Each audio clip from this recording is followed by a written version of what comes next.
Masters পরীক্ষা শেষ করে বন্ধু সুজনকে সাথে নিয়ে মামার বাড়ির উদ্দেশ্যে রওনা দিলাম। নানা নানি কেউ গেছে না, বড় মামা অতি আগ্রহ নিয়ে ফোন দিয়ে মাঝে মাঝে যেতে বলে। প্রায় 3 বছর মামার বাড়িতে যাওয়া হয় না। এবার পুরো 5 দিনের কর্মপরিকল্পনা হাতে নিয়ে নানার বাড়ির উদ্দেশ্যে রওনা দিলাম। কেমন যেন একটা খুশি খুশি ভাব কাজ করতেছে।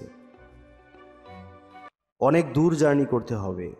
মামার বাসায় পৌঁছাতেই রাত হবে জানতাম, কিন্তু এত রাত হবে বুঝতে পারিনি আমরা। রাত 12টায় তিস্তা ঘাটে পৌঁছালাম। ভরা বর্ষায় কানায় কানায় তিস্তা পূর্ণ।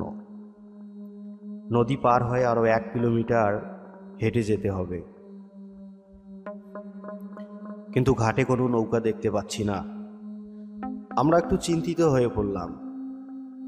দেখলাম ঘাট পাহারাদার এগিয়ে আসতেছে। ঘাট পাহারাদার বলল,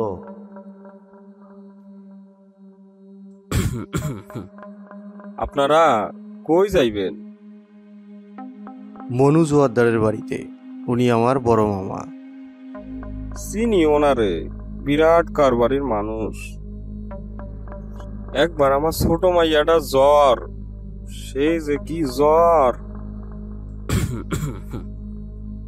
চিকিৎসা করামু, কোনো টেহা পয়সা নাই হাতে। কই টেহা পামু, কুল পাই না। পরে জোয়ারদার সাহেব এই কথা হই না আমারে 2 টাকার নোট দিয়েছে, 1000 টাকা।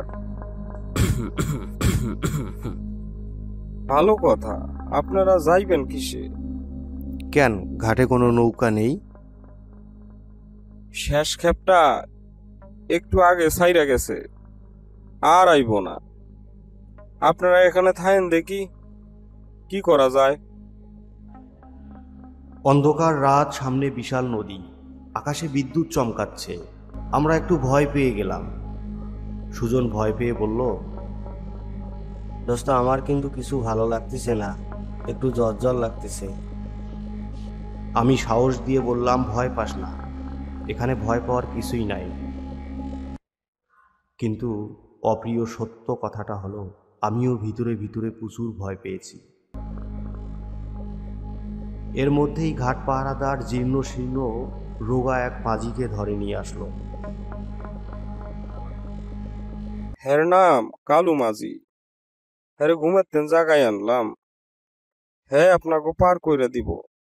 ছোট নাও, কষ্ট করে যাইতে হইব।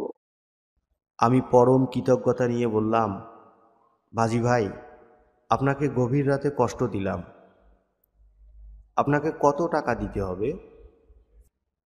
ঘাট পাহারাদার বলল, কালুর জবান নাই, হ্যাঁ কথা কইতে পারে না। আপনারা খুশি হইয়া যাই দিবেন, হ্যাঁ তাই নিব। মানি লোকের আত্মীয়। কালু, সাবধানে পার কইরা দিস। আমরা কালুর ছোট্ট নৌকাটাতে উঠে বসলাম। বৃষ্টি শুরু হয়েছে। সুজন আর আমি ঘাপটি মেরে বসে আছি। বৈরী পরিবেশে কেমন যেন গা ছমছম করতে লাগলো। নৌকায় উঠেছি 1 ঘন্টারও বেশি হয়েছে, কিন্তু আমরা এখন কোথায় আছি, পাড়ে ফিরতে আর কতক্ষণ লাগবে কিছুই জানি না। মাঝিকে যে জিজ্ঞাসা করব তার কোনো জো নেই। মাঝি তো কথাই বলতে পারে না, কানে শোনে কিনা তাও জানি না। তবে আমি ইশারা করে বোঝাইতে চাইলাম আর কতক্ষণ লাগবে। কালু চেঁচিয়ে উঠল, মিয়া ইশারা দেন কেন? কি কইবেন জবানে কন। আমরা হকচকিয়ে গেলাম। ঘাট পাহারাদার বলেছিল কালু কথা বলতে পারে না, এখন তো দেখি কালু কথা বলতে পারে। এটা কেমন রহস্য। আমি ভয়ে ভয়ে আবারও জিজ্ঞাসা করলাম, কালু ভাই, আর কতক্ষণ লাগবে? মরবার লগে তারা দিতাছস কেন মিয়া? তোকে মরণের খাওয়ার উঠছে, শহর ছাইড়া এত রাইতে এখানে আইসস। আমি কালু 25 বছর আগে মইরা গেছি। ডাহাতি করবার আইসা এই ঘাটে মানুষ আমারে পিডাইয়া মেরে আলাইছে। আমি ভয়, কৌতূহল আর আগ্রহ নিয়ে জানতে চাইলাম, তাহলে ঘাটের পাহারাদার উনি কে? আমার ওস্তাদ লোক ৩৫ বছর আগে এই ঘাটে ডুইবা মরছিল। খারা ওস্তাদ আইতাছে, আমগো পিয়াস লাগছে, রক্তের পিয়াস।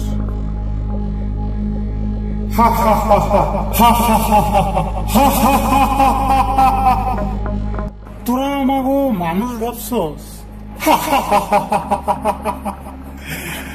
আমরা মানুষ না, ভুল ভাবছস, ভুল।